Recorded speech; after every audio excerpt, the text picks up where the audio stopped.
Hi everyone. Well, we're on to Module 4. We're making good progress through the course.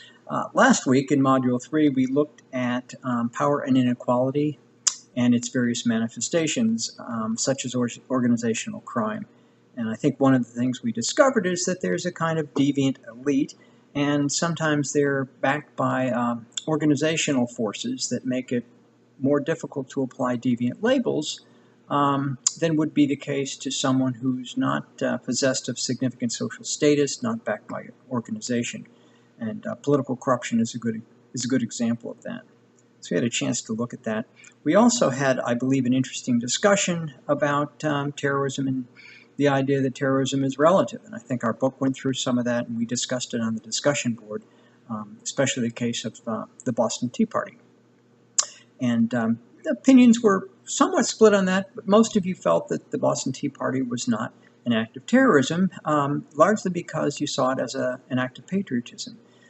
Of course, that's conflating the act itself with the motivation, because I think what you'll find if you look at terrorism is that groups that perpetrate terrorism believe that they're doing it for a good cause. They believe they're doing it for patriotic reasons or religious reasons that are legitimate reasons.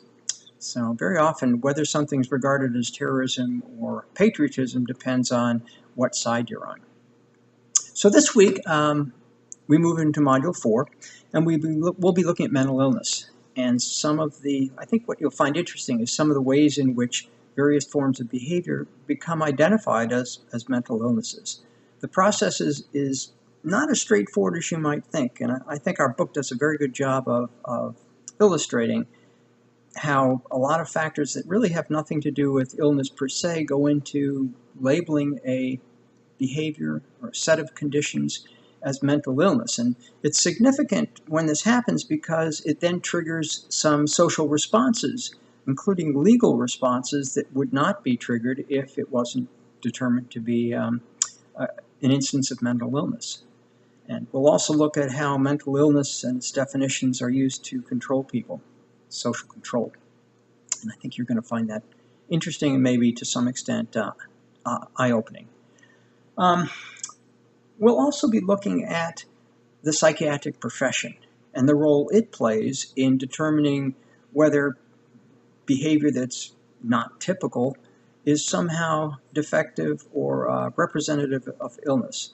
The American Psychiatric Association has had enormous influence in deciding what kinds of behavior ought to be regarded as mental illness.